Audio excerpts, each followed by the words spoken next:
औज़ुबिल्लाहिमिनश्शैतानिर्रजीम बिस्मिल्लाहिर्रहमानिर्रहीम। अस्सलाम वालेकुम। You must be fine perfectly right. तो कल हमारा पहले एक लेक्चर हो चुका है जो काइंड्स ऑफ सेंटेंस पे, उसका टेस्ट भी मैंने भेजा है। सबसे पहले 3 बातें जो हमारे यहाँ इंग्लिश ग्रामर के हवाले से मिथ है वो ये है कि हमें बचपन से ये पढ़ाया जाता है कि subject is the doer of an action. अभी देखते हैं कि डूअर ऑफ एन एक्शन है भी या नहीं भी है। फिर हमें एक चीज़ जो बताई जाती है कि प्रेडिकेट सेंटेंस के कितने बेसिक पार्ट्स हैं। दूसरी बात ये होती है कि हमसे कोई भी पूछे कि सेंटेंस के पार्ट्स कितने हैं तो हम मोस्टली कोई भी बंदा तो कहेगा 3 पार्ट होते हैं, सब्जेक्ट वर्ब ऑब्जेक्ट। देखिए ये भी हकीकत नहीं है। अगर हम देखा जाए तो ये भी हकीकत नहीं है। अगर सबसे पहले आज हम ये चीज़ें क्लियर करेंगे, सब्जेक्ट और प्रेडिकेट के बारे में पढ़ेंगे और इसकी एक्सरसाइज भी सॉल्व करेंगे हम। ये जो एक्सरसाइज है ये पूरी हम सॉल्व करेंगे और इस एक्सरसाइज देखें, एक्सरसाइज आपको तभी आप हल कर सकेंगे। You are able to solve the exercise when you know about the words. When you don't understand even the meaning, then how would you be able to understand whether this word is predicate or the subject. आपको पता ही नहीं चलेगा। तो सबसे पहले vocabulary plays a vital role. आप कोई भी ग्रामर आप ऐसे समझें, ग्रामर जो है एक अलग चीज़ है। आप ग्रामर आप ऐसे समझें कि वोकैबुलरी जो है वो ईंटें हैं और ग्रामर जो है वो रेती है, सीमेंट है।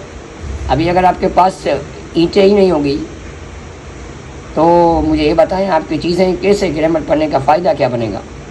तो मीन्स वोकैबुलरी का साथ चलना, वर्ड्स प्ले वाइटल रोल और वर्ड्स की कैसे पढ़ने हैं वोकैबुलरी। अब ये भी मैटर करता है। रट्टे नहीं लगाने वोकैबुलरी को, रट्टे लगाने से कुछ नहीं होगा। तो if you are not able to use that sort of vocabulary in any context, it means it all goes lavish.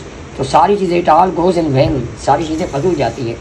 अब ये आपकी वोकैब की ये देख सकते हैं आप, जो एक्सरसाइज 1 में जितने भी वर्ड्स आ रहे हैं, सिंपल हो, हार्ड हो, इजी हो, जितने भी वर्ड्स हैं वो टोटल के टोटल वर्ड्स और इस कॉन्टेक्स्ट में इसकी मीनिंग क्या है वो मैंने निकाली हुई है, ताकि ये मैं ग्रुप में सेंड कर दूंगा। ग्रुप का जो है आप तकरीबन ऐड है, जो ऐड नहीं है वो कॉन्टेक्ट नंबर पर रब्ता करें 0304306347। तो ये कॉन्टेक्ट नंबर है और मज़ीद ये नंबर दिया भी हुआ है 0304306347। आगे चलते हैं जल्दी। Okay, subject predicate. सब्जेक्ट कहना when we make a sentence, जब हम कोई भी जुमला बनाते हैं, we name some person or thing. सबसे पहले ये ज़हन में कर लें, सेंटेंस के 2 पार्ट्स होते हैं। एक सेंटेंस का सब्जेक्ट होता है और बाकी जो रहता है उसको प्रेडिकेट बोला जाता है। पहले पार्ट में क्या होता है, we name some person or thing and से something about that person or thing. तो उस चीज़ के बारे में बात करते हैं, उस बंदे के बारे में। एक पार्ट में बंदे का नाम होता है, दूसरे पार्ट में बंदे के बारे में बात हो रही होती है। In other words, we must have a subject to speak about and we must say or predicate something about the subject. हमारे पास कोई बंदा होना चाहिए, चीज़ जिसके बारे में बात कर रहे हैं। The part which names the person thing we are speaking about, वो बंदा सेंटेंस में जिस बंदे की बात हो रही हो। जैसे Shujaat teachers English, Shujaat English पढ़ाते हैं। ही लर्न्स इंग्लिश, वो इंग्लिश सीखता है। दे गो स्कूल, वो स्कूल जाते हैं। तो ये दे सब्जेक्ट है। देखिए सब्जेक्ट जो होता है वो क्या एक वर्ड पर मुश्तमिल होता है, बहुत सारे। अगर मैं ये कहूँ कि माई फ्रेंड्स आर कमिंग, तो माई फ्रेंड्स जो वर्ब से पहले होता है वो सारा सब्जेक्ट होता है। माई फ्रेंड्स क्या है, ये सब्जेक्ट है। तो सब्जेक्ट इससे मतलब मैं ये कह सकता हूँ द पीपल ऑफ टंडो आदम और हॉस्पिटल वंस। अब बात किसकी हो रही है, द पीपल ऑफ टंडो आदम, ये पूरा सब्जेक्ट हुआ क्योंकि वर्ब से पहले जितना भी सेंटेंस पार्ट आता है वो सारा सब्जेक्ट कहलाता है। अभी आगे देखते हैं क्या सब्जेक्ट शुरू में आता है हमेशा, ये ज़रूरी है नहीं। कभी कभार लास्ट में भी आ सकता है, कभी कभार दरमियान में भी आ सकता है, वो हम बात समझते हैं। The part which tells something about subject, वो पार्ट जो किसी के बारे में, सब्जेक्ट के बारे में लिखा हो। मतलब बाकी रहता हुआ पार्ट, जो भी पार्ट रहता है सेंटेंस का सब्जेक्ट के अलावा, जिसकी बात हो रही है। मतलब ही गोज़ टू स्कूल, बात किसकी हो रही है, ही की। ही प्लेज क्रिकेट, वो क्रिकेट खेलता है, ही की बात हो रही है। ही इज़ अ डॉक्टर, बात किसकी हो रही है, ही की। तो सब्जेक्ट हुआ, जिसकी बात हो रही है वो सब्जेक्ट होता है। डूअर ऑफ एन एक्शन ज़रूरी नहीं है। अगर मैं सेंटेंस बोल दूँ कि आई एम अ टीचर, मैं एक टीचर हूँ, इसमें आई क्या है, सब्जेक्ट है। जब सब्जेक्ट के काम कौन सा कर रहा है, कोई काम नहीं कर रहा, तो ज़रूरी तो नहीं है कि the doer of an action होता है। The doer of an action भी होता है, एक कुछ हद तक अगर मैं ये कहूँ कि आई टीच इंग्लिश, मैं इंग्लिश पढ़ाता हूँ, इसमें I do of an action है, लेकिन आई एम अ टीचर, मैं एक टीचर हूँ, इसमें डू ऑफ एन एक्शन नहीं है, इधर आई की बात हो रही है। The subject of a sentence usually comes first but occasionally it is put after the predicate. कभी कभार क्या होता है, सब्जेक्ट आमतौर पर तो पहले आता है, लेकिन हाँ, तो कभी कभार क्या होता है कि सब्जेक्ट जो होता है वो बाद में आता है और प्रेडिकेट पहले आ जाती है। अगर हम देखें यहाँ पर हेयर कम्स द बस, यहाँ बस आती है, तो हेयर कम्स द बस, यहाँ पे क्या हो गया, जो द बस है वो सब्जेक्ट है और हेयर कम्स क्या है, ये प्रेडिकेट है। अब यहाँ पे एक और इंटरेस्टिंग चीज़ बता दूँ, कई मरतबा मुख्तलिफ टेस्ट में क्वेश्चन पूछा जाता है प्रेडिकेट में क्या क्या होता है।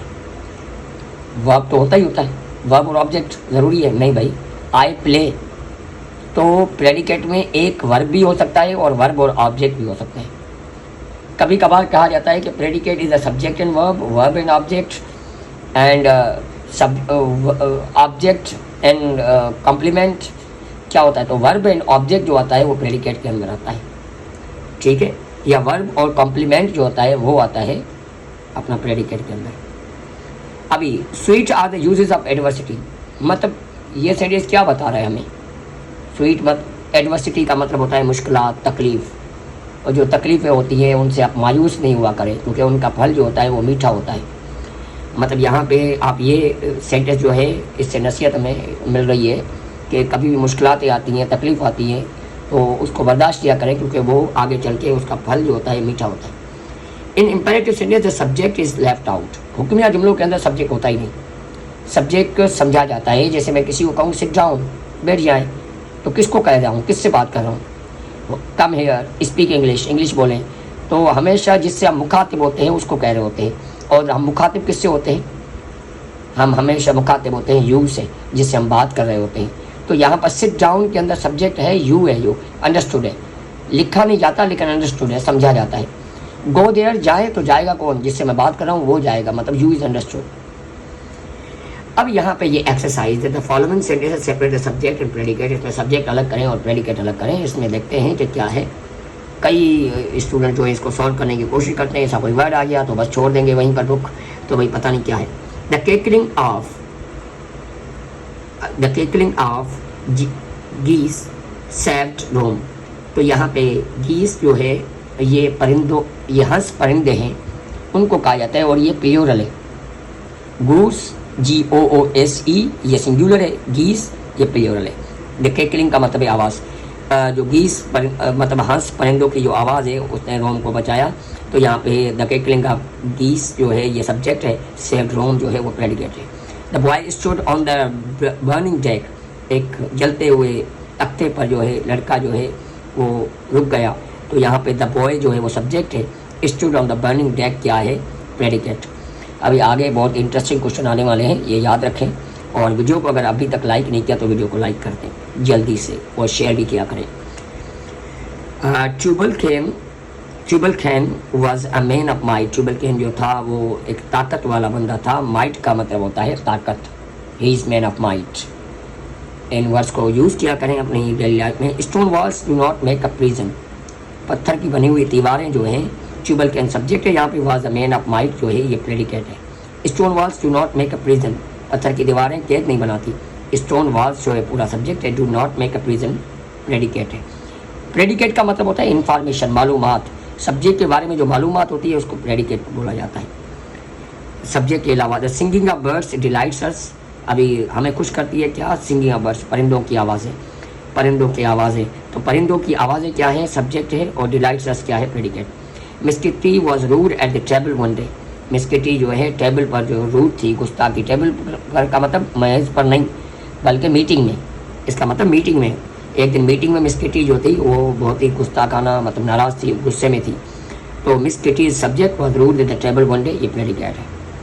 He has a good memory, he subject है, हैज़ अ गुड मेमोरी क्या है, प्रेडिकेट है। बैड हैबिट्स ग्रो अनकॉन्शियसली, जो खराब आदतें हैं वो खुद ब खुद जो है बढ़ती हैं, तो बैड हैबिट्स क्या है, सब्जेक्ट है, और ग्रो अनकॉन्शियसली, तो इनकी मीनिंग भी लिखी हुई है वर्ड की, वो मैं ग्रुप के अंदर भेज दूंगा सारी एक्सरसाइज। तो वो बैड हैबिट्स क्या है, सब्जेक्ट, और ग्रो अनकॉन्शियसली क्या है, predicate. The earth revolves around the sun, the earth subject है, रिवॉल्व्स अराउंड द सन क्या है, प्रेडिकेट है। Nature is the best physician, जो नेचर सब्जेक्ट है इज़ द बेस्ट फिजिशियन क्या है, जो है ये प्रेडिकेट है। Edison invented the phonograph, Edison subject, invented the phonograph predicate. The sea had many thousand cents, जो हैज लिखा हुआ है ये एक्चुअली ओल्ड इंग्लिश में हैज लिखा जाता था, अभी हैज लिखा जाता है मॉडर्न इंग्लिश में HAS है। The sea has many thousand sands, तो the sea is the subject, had many thousand sands is the predicate. We can not pump the ocean dry, we can not pump the ocean dry. अगर कोई सिंधी बैठा हुआ है तो इसका मतलब ये होता है कि बबरन का बीर कौन गुरबाएं, ठीक है। तो यहाँ पर जो है ये एक सिंधी में सेंटेंस या उर्दू में हम ये कह सकते हैं, जो ओशन ड्राई है तो वहाँ पे आप जो है पंप नहीं लगा सकते, वहाँ से पानी नहीं निकाल सकते। Borrowed garments never fit well, जो उधार लिए हुए कपड़े जो होते हैं वो कभी भी सही नहीं आते हैं। बोरोड गारमेंट्स सब्जेक्ट है, नेवर फिट वेल प्रेडिकेट है। The early bird catches the worm, the early bird catches the worm, the early bird ये सब्जेक्ट है, catches the worm predicate. All matter is indestructible, तबाह होने के लायक, मतलब हर चीज़ जो है तबाह होनी है, मतलब हर चीज़ फना है जिसको कहा जाता है। All matter is indestructible, all matter subject is indestructible is predicate. Islamabad is the capital of Pakistan, Islamabad subject is the capital of Pakistan predicate. We should profit by experience, profit के साथ प्रेडिकेट प्रेपोजिशन क्या आती है, बाय आती है, ये याद रखना है। प्रॉफिट बाय मतलब फ़ायदा उठाना, तो वी सब्जेक्ट है, शुड प्रॉफिट बाय एक्सपीरियंस मतलब हमें तजुर्बे से फ़ायदा उठाना चाहिए, प्रेडिकेट हुआ। All roads lead to Rome, all roads subject है और लीड टू रोम क्या है, predicate. A guilty conscious needs no excuse, एक मुजरिम ज़मीर, कॉन्शियस का मतलब होता है ज़मीर और गिल्टी का मतलब होता है मुजरिम, उसको बहाने की ज़रूरत नहीं होती। अगर ज़मीर ही मुजरिम हो तो फिर बहाना कौन सा। The beautiful rainbow soon faded away, जो खूबसूरत रेनबो थी वो जल्दी जल्दी गुम हो गई। फेड अवे का फेड अवे का मतलब क्या है, गुम हो जाना। द ब्यूटीफुल रेनबो सब्जेक्ट है, वो सून फेडेड अवे क्या है, predicate. No man can serve two masters, कोई भी बंदा, अभी यहाँ पे अगर कोई मीनिंग निकालेगा, अगर मतलब अगर कोई नया बंदा है तो वो ये कहेगा कि कोई भी बंदा जो है 2 मास्टर्स की खिदमत नहीं कर सकता। तो 2 मास्टर्स की खिदमत क्यों नहीं हो सकती भाई। एक लड़का जाता है, वो 10 टीचर्स बैठे हुए हैं, वो 10 टीचर्स के लिए समोसे लेके आता है और कोल्ड ड्रिंक लेके आता है, वो तो खिदमत कर लेता है। तो यहाँ पे ये कह रहा है, बुक कह रहा है कि कोई एक बंदा जो है वो 2 मास्टर्स की खिदमत नहीं कर सकता। 2 की तो क्या, यहाँ का हमारा सिंध और पंजाब का बंदा, पाकिस्तान का बंदा जो है वो तो इसको गलत कर देगा कि ये बुक कैसे लिख रहा है। नहीं भाई, इसका मतलब ये नहीं है, ये कहावत है कि जैसे एक हाथ में 2 तरबूजे नहीं आते हैं, मतलब एक ही वक्त 2 काम नहीं होते हैं, इसका मतलब ये है। A sick room should be well aired. No main subject इसमें can serve to master predicate. A sick room subject है, should be well aired. Well aired का मतलब है हवादार और a sick room का मतलब है बीमारों का कमरा। A sick room subject है, बाकी predicate।